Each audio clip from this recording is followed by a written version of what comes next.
No, I appreciate you guys being on as always. All right, you guys ready to roll? Go ahead, Yeah, we'll let Jerry start us off. go ahead, Jerry. All right, Steve. So after looking at Wisconsin tape, you mentioned the lack of trips to the free throw line. What would you like to see your guys do offensively in terms of when to drive, when to take threes? What do you think about that whole thing? Well, I mean, every game a little bit different. I mean, we're not making free throws too, Jerry, so that hurts us too. When we do get there, we got to start converting some free throws too. That'll help the free throw disparity a lot. I did watch the tape a bunch of times. I thought we got good looks, so that was the positive. I thought we got good open looks. We didn't finish. Only took a couple highly contested, shots. So, I'm confident our guys will make those. Hopefully, we'll get those same kind of looks, moving forward. I did like our defense a lot in that game. We were the only team to hold them under 40% and 30% from the floor. 24% was their low from three for the season. They averaged 42%. So, and I like the fact we had 20 offensive rebounds. First time we've done that in a long time. So I liked parts of that game. I thought we really were connected. I thought we played hard. I thought we defended at the highest level we've defended against one of the most efficient offensive teams, in our league and in the country. We just got to make some of those looks, and we were making them a few weeks ago. We don't seem to be now, but they were good looks, and we've spent a few days working on some different things and getting ready for the next challenge, which is Penn State. All right, thanks. We'll go to Tom Cannon and then Bruce Beck. Hey Steve, how you doing? Good. How you doing? Good. When you're not making shots, do you just practice more shooting, or how do you do that? I mean, you go through seasons. I mean, we made every shot against Purdue, so that's what happens sometimes. The ups and downs. You grind through with your defense. We practice. Our guys are in the gym a ton. Our percentages are way up from last year. Almost just about every guy. Percentage wise from 3-point land and what have you. But, we talk a lot about shot selection, and we talked a lot about this week about getting to the free throw line, getting some easy ones. When you're not making shots, you got to figure out another way to, to generate some points. And again, our free throw percentage hasn't helped us either, because we could narrow the field here a little bit if we get to the line and make them. We've missed a ton of 1-and-1s too, so we don't even get the back end of that. So spent time. The guys are in the gym. I mean, that's all they have to do right now. So I'm confident. I just always looked at, we get good looks. I liked Ron's looks. I like the looks guys got, and I'm confident, very confident Caleb McConnell will make those. Gio will make them. Montez has been making them. I'm confident that those guys will. Maybe not every single game, but, if we can start moving closer in that direction and get to the free throw line a little bit more, I think that'll help our offensive numbers.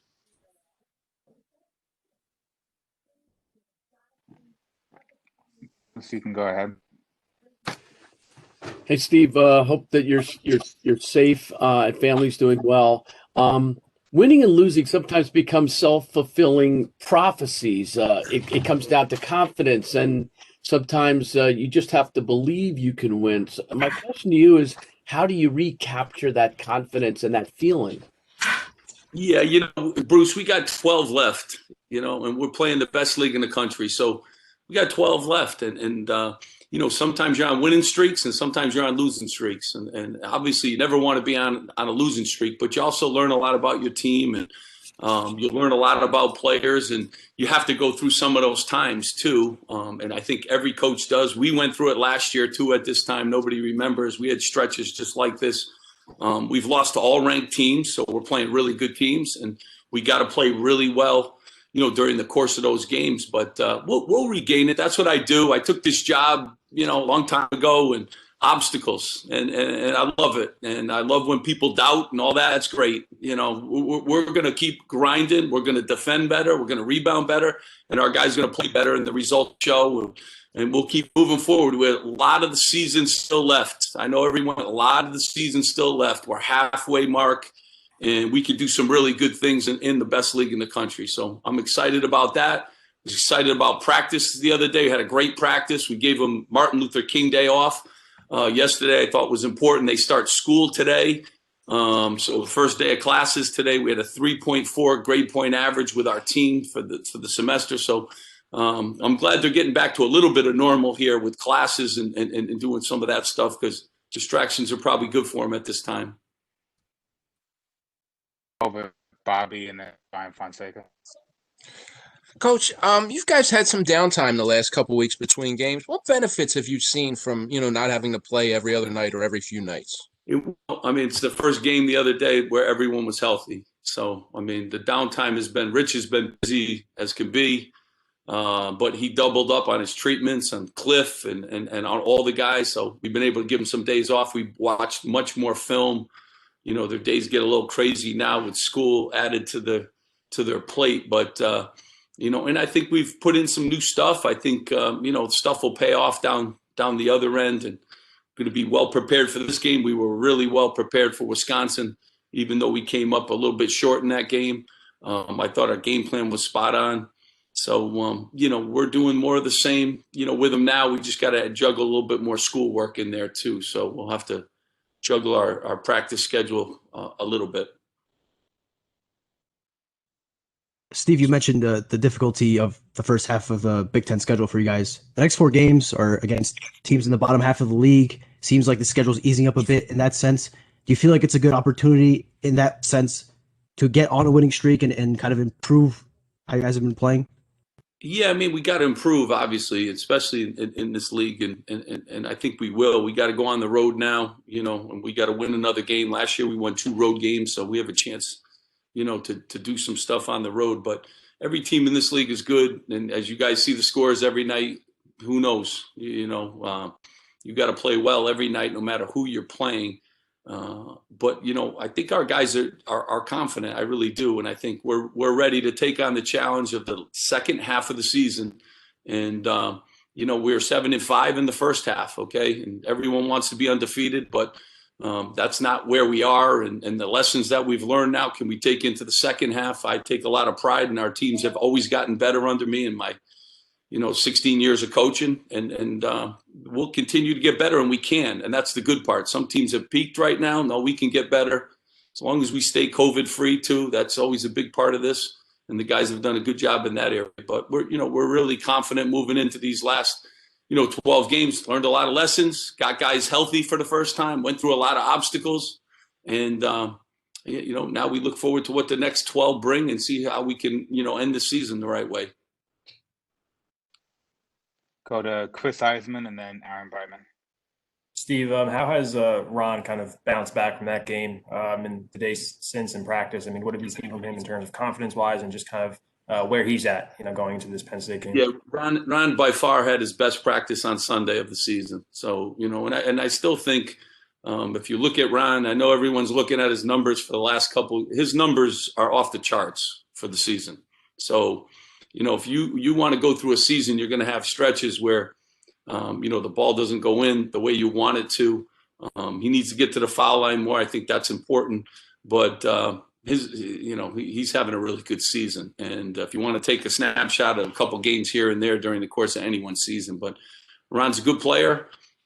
He's the number one, guy on the scouting report now too. And he's got to understand that, but really confident. Again, his best practice the other day, and excited about, how he's responded. Coach, how challenging is it to prepare for Penn State with them being, having that 3-week pause due to COVID and then actually playing tonight? You'll be the 3rd game in 5 days for them. How does that change things for you in terms of how you prepare? Yeah, you do the best you can with, the tapes you have, and, they're obviously, real talented. Now they pose problems. They're the best 3-point shooting team. They average 10 threes per game, and they lead the league in offensive rebounds. They get a lot of long rebounds too when you shoot. They shoot 30 threes a night, so it's another game. They have very good attack guards and big guys that play hard. So anytime you play a team that shoots a ton of threes and that could really offensive rebound 14 a game, you got to be ready to play, and you got to be ready to play the full clock, and you got to be able to box out, and do a great job. And coach, and they got talented. Myron Jones is really good. They got good, talented, efficient guards. So, and a lot of them. So pose many problems, and they're going to get on a little roll here because they're going to play game after game after game. So You prepare the best you can, and you got to go on the road in this league, which is a monster anyways, and you got to play well.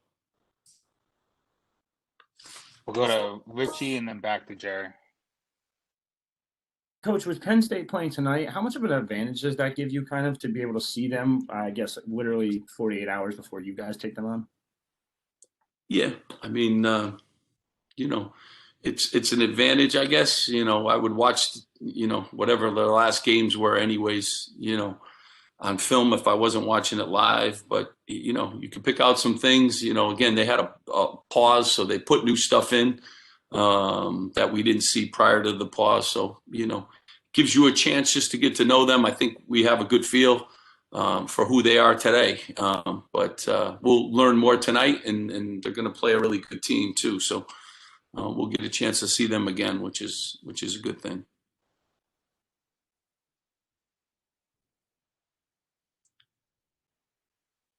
Me, Jordan? Yeah, go ahead, Jerry. Steve, we've talked since June about how you've had an open dialogue with your players on current events. Have the players wanted to talk about what happened at the Capitol or what's going on in the nation over the last couple of weeks? And how do you? You know what the good thing is? We talked about Martin Luther King. That's what we talked about the other day, and his importance and some of the obstacles that he had to face. Our guys are obviously into social injustice and social justice issues. I thought it was a great day yesterday to reflect on, on his life and on all the obstacles that he tried to take on during his time.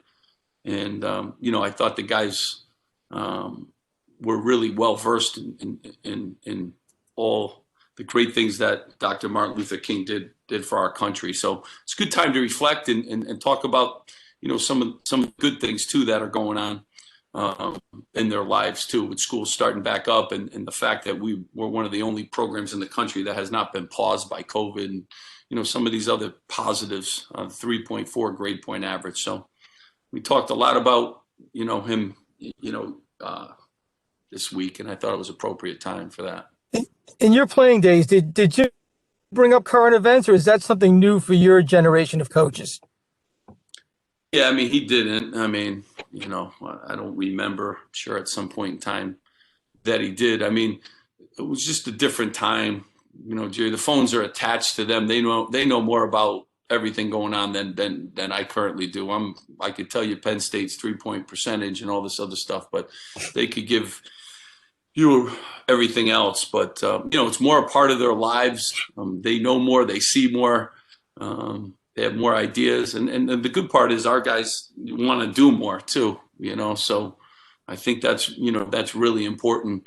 And they're seeing what's going on, and new president coming too, and they're very involved, in those kind of issues, and they have a lot of different thoughts on it too, as you would imagine when you're 18, 19, 20 years old, dealing with those things. Right.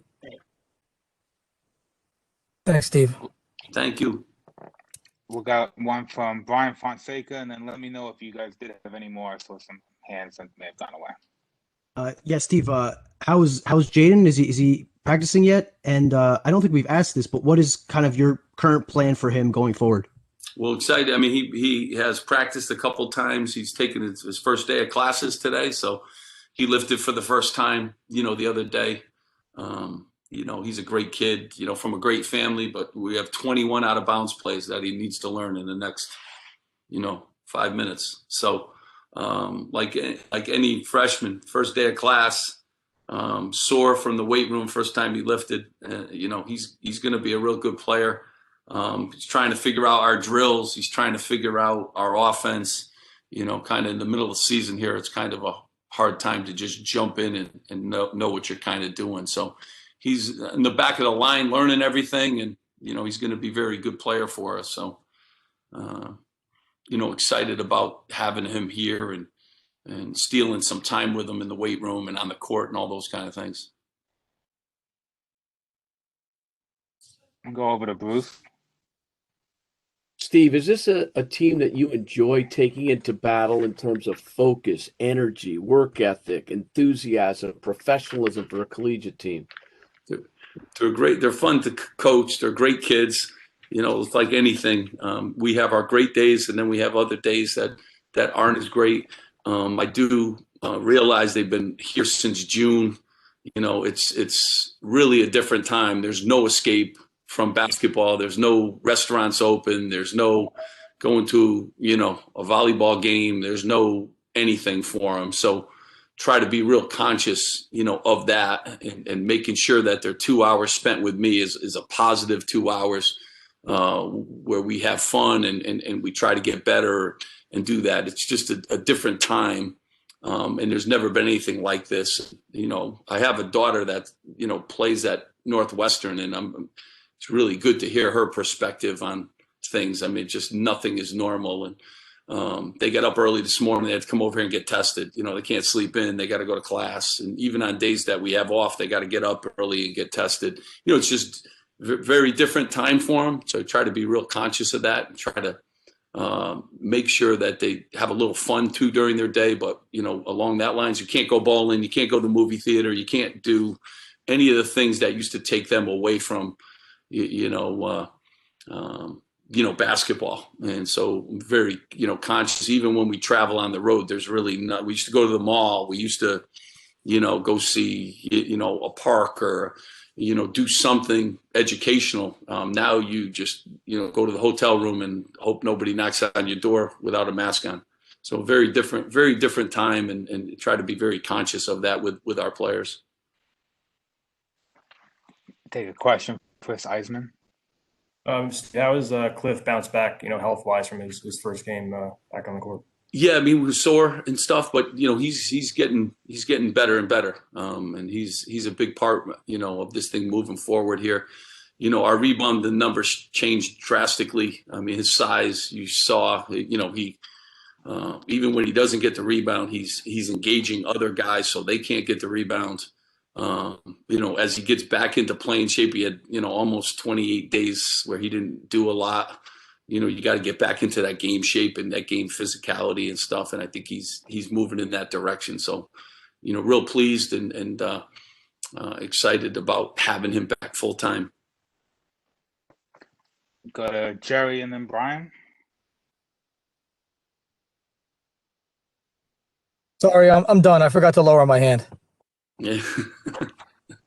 Sorry, guys. Steve, you mentioned how many threes Penn State takes. They lead the league in that. When a team is shooting that often from outside, just how does that change your defense? Does it stretch you guys out? Just what effects does that have? It puts a lot of pressure on your defense. I mean, Wisconsin's a terrific 3-point shooting team too, 42%. So, you got some of the same problems, and Wisconsin had 5 men that could step out and shoot the ball too. So that poses different problems too for teams, but they shoot 33s per night, and that's every game. So sometimes you see a pattern with a team on certain nights. They don't take that many, or they do. They take them every night. So, it poses a lot of problems. They got multiple guys too, and they're fearless in that sense. And then it also poses a problem rebounding wise, because those aren't rebounds that drop around the basket. Those rebounds could go anywhere. So they're really good, and they're always in games, no matter what the score is. And Michigan 2-point game, they had the ball with a layup at Michigan to possibly put it into overtime, maybe win it. So they're in every game. Purdue the other night, because their ability to make threes. So, they're a dangerous basketball team and again, pose many problems to your defense because it really stretches you out. And it stretches you out with rebounding responsibilities too. I don't see anything else for Coach. So unless anyone has anything else, we'll let him go and talk to you guys after Penn State. Guys, I appreciate you being on as always. Thank you guys. All right. Coach. Stay safe. Thanks, everyone. You got it. Thank you.